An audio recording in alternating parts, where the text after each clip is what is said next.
Hi friends, welcome to Rojas cooking. இன்னைக்கு நம்ம சேனல்ல ரொம்ப சூப்பரான ஒரு சைட் டிஷ் ரெசிபி தான் பார்க்க போறோம். பொட்டேட்டோ 65 எப்படி செய்யறதுன்னு பார்க்கலாம் வாங்க. அதுக்கு முன்னாடி நீங்க என்ன நம்மளோட சேனலை சப்ஸ்கிரைப் பண்ணலனா மறக்காம போய் சப்ஸ்கிரைப் பண்ணிட்டு அப்படியே பக்கத்துல இருக்கிற பெல் பட்டனையும் கிளிக் பண்ணி அதுல ஆல் அப்படிங்கிற ஆப்ஷனை கொடுத்துக்கோங்க. அப்பதான் நான் வீடியோ போட்டோனே உங்களுக்கு உடனே நோட்டிஃபிகேஷன் வரும். இப்போ இது செய்கிறதுக்கு ஃபர்ஸ்ட் நம்ம உருளைக்கிழங்கு எடுத்துக்கலாம். நான் அன்றைக்கி 2 உருளைக்கிழங்கு எடுத்து வச்சுருக்கேன்.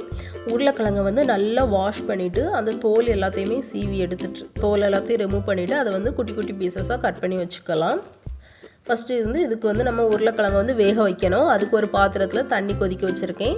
தண்ணி நல்லா கொதிச்சதுக்கப்புறமா நம்ம உருளைக்கிழங்கு சேர்த்துடலாம். ரொம்ப நேரம் வேண்டாம், சரியாக ஒரு 5 நிமிஷம் நம்ம இதை வேக வச்சா போதும். ஏன்னா நம்ம எண்ணெயில் இடத்துல போட்டு எண்ணெயில் ஃப்ரை பண்ணுவோம், அதனால 5 நிமிஷமே போதும். இப்போ எனக்கு சரி 5 நிமிஷம் ஆயிடுச்சு. உருளைக்கிழங்கு நல்லா வெந்திருக்கு. இதை நான் ஃபில்டர் பண்ணி எடுத்துக்கிறேன். இதை ஃபில்டர் பண்ணிவிட்டு அடுத்தால நம்ம இதை ஆற வச்சு எடுத்துக்கலாம். இதை நல்லாவே ஆற வச்சு எடுத்துக்கோங்க. ஏன்னா நம்ம மாவு அடுத்தால சேர்க்கணும், அதனால் இதை ஆற வச்சு எடுத்துக்கலாம். இப்போ எனக்கு உருளைக்கிழங்கு நல்லா ஆறிடுச்சு. இதை நான் வேற ஒரு பவுலுக்கு மாற்றிக்கிறேன். உருளைக்கிழங்கு ரொம்ப குழஞ்சிடக்கூடாது, அதனால நம்ம 5 நிமிஷம் இதை வேக வச்சா போதும். அடுத்தால இதில் இன்றைக்கி மைதா மாவு சேர்க்க போகிறேன். நான் 4 டேபிள் ஸ்பூன் மாவு எடுத்து வச்சுருக்கேன். அதில் ஃபஸ்ட்டு 2 டேபிள் ஸ்பூன் மைதா மாவு மட்டும் நம்ம இதில் சேர்த்துடலாம். மைதா மாவு சேர்த்துட்டு இதை நல்லா மிக்ஸ் பண்ணி எடுத்துக்கலாம். அந்த மைதா மாவு ஃபுல்லாக அந்த உருளைக்கிழங்கு கூட போட்டாகணும், அந்த அளவுக்கு மிக்ஸ் பண்ணிக்கோங்க. அதுக்கப்புறமா இதில் 2 பிஞ்ச் மட்டும், 1 பிஞ்ச் இல்லை 2 பிஞ்ச் அளவுக்கு உப்பு சேர்த்துக்கலாம்.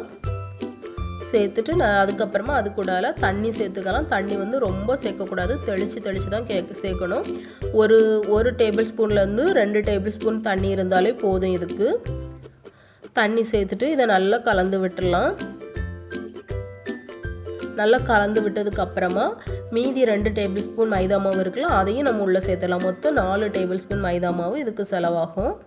நான் மீதி இருக்க மைதா மாவையும் இதில் சேர்த்துட்டு நல்லா குலுக்கி எடுத்துக்கோங்க. அப்போ நம்மளுக்கு எல்லா உருளைக்கிழங்குலையும் ஈவனாக நம்மளுக்கு பைண்ட் ஆகிரும். இப்போ இதை நம்ம நல்லா குலுக்கி எடுத்துக்கலாம். அவ்வளோதான். இப்போ உருளைக்கிழங்கு பொரிக்கிறதுக்கு ரெடியாக இருக்குது. அடுத்தால ஒரு கடாயில் எண்ணெய் சூடு பண்ணி வச்சுருக்கேன். இப்போ எண்ணெய் நல்லா சூடானதுக்கப்புறமா அந்த உருளைக்கிழங்கு ஒவ்வொன்றா நம்ம உள்ளே சேர்த்து நல்லா பொரித்து எடுத்துடலாம். இது ரொம்ப நேரம் நம்ம பொரிக்கணும்னு வேண்டாம், ஏன்னா நம்ம ஆல்ரெடி வேக வச்சு தான் எடுத்துருக்கோம்.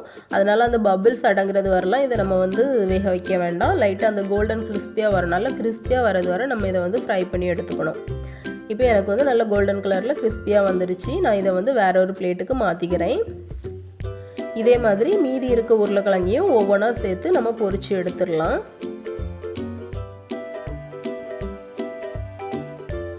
இது ரொம்பவே சூப்பராக இருக்கும். இப்போ எனக்கு உருளைக்கிழங்கு எல்லாமே நான் பொரிச்சு எடுத்துட்டேன். அடுத்தால ஒரு கடாய் நான் ஹீட் பண்ணிக்கிறேன்.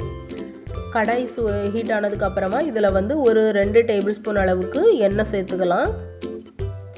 எண்ணெய் நல்லா சூடாகட்டும். எண்ணெய் சூடானதுக்கப்புறமா இதில் 1/4 டீஸ்பூன் அளவுக்கு சீரகம் சேர்த்துக்கிறேன்.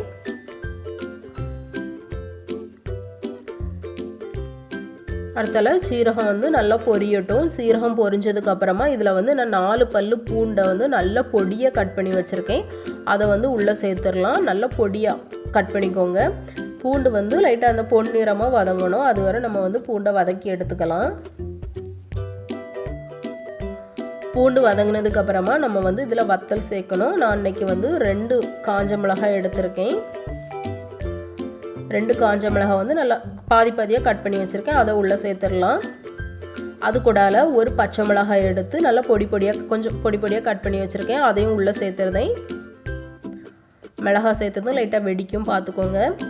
சேர்த்து நல்லா கலந்து விட்டதுக்கப்புறமா இதில் கொஞ்சமாக கருவேப்பிலை சேர்த்துக்கலாம். மிளகா வத்தல் உங்கள் டேஸ்ட் ஏற்றல சேர்த்துக்கோங்க, ஏன்னா நம்ம இதில் மறுபடியும் வத்தல் தூள் சேர்ப்போம், அதனால் பார்த்து சேர்த்துக்கோங்க. கருவேப்பிலை சேர்த்து நல்லா கலந்து விட்டதுக்கப்புறமா இதில் நான் 4 சின்ன வெங்காயம் நல்லா பொடியாக கட் பண்ணி வச்சுருக்கேன். அதை உள்ளே சேர்த்துடலாம்.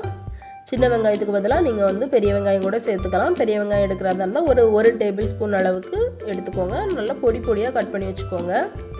இப்போ வெங்காயம் சேர்த்து வதக்கினதுக்கு அப்புறமா இதில் மசாலா சேர்த்துடலாம். 1 டீஸ்பூன் வத்தத்தூள், 1 டீஸ்பூன் மல்லித்தூள், ஒரு 1/2 டீஸ்பூன் போல் கரம் மசாலா, அப்புறம் வந்து இதுக்கு தேவையான அளவுக்கு உப்பு, இது எல்லாத்தையுமே சேர்த்து நல்லா கலந்து விட்டுடலாம். லோ ஹீட்டில் வச்சுக்கோங்க, மசாலா வந்து கரிஞ்சிடக்கூடாது.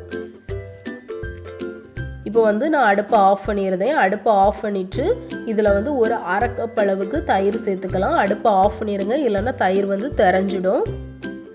இப்போ தயிர் சேர்த்து நல்லா கலந்து விட்டதுக்கு அப்புறமா மறுபடியும் நம்ம வந்து அடுப்பை ஆன் பண்ணிடலாம். இப்போ கேஸ் ஆன் பண்ணிவிட்டு இதில் வந்து கொஞ்சமாக நான் வந்து ரெட் ஃபுட் கலர் சேர்த்துக்கிறேன். இது வந்து ஆப்ஷனல் தான், உங்களுக்கு தேவைன்னா சேர்த்துக்கோங்க, இல்லைன்னா வேண்டாம். இது வந்து ஜஸ்ட் ஒரு கலருக்காக மட்டும்தான். கொஞ்சமாக ஒரு பிஞ்ச் மட்டும் நான் சேர்த்துருக்கேன். ஃபுட் கலர் சேர்த்து மிக்ஸ் பண்ணதுக்கப்புறமா இதில் வந்து நம்ம பொரிச்சு வச்சுருந்த அந்த ஃப்ரை பண்ணி வச்சுருந்தா உருளைக்கிழங்கை வந்து உள்ளே சேர்த்துடலாம். சேர்த்து வந்து நல்லா கலந்து விட்டுடலாம். உருளைக்கிழங்கு சேர்த்ததுக்கப்புறமா நல்லா ஹை ஃப்ளேம்லேயே வச்சுட்டு நல்லா இதை வந்து கிளறி விட்டுக்கோங்க. அது வந்து அந்த மசாலா, அந்த தயிர், அந்த மசாலா எல்லாமே அந்த உருளைக்கிழங்குல நல்லா கோட்டாகி வரணும். அந்த அளவுக்கு இதை வந்து நல்லா கலந்து விட்டுக்கோங்க. ஹை ஃப்ளேமில் வச்சு நம்ம இதை வந்து கலந்து விட்டுடலாம். நல்லா கோட்டாகி வர்றது வரை இதை வந்து நல்லா மிக்ஸ் பண்ணி எடுத்துக்கலாம்.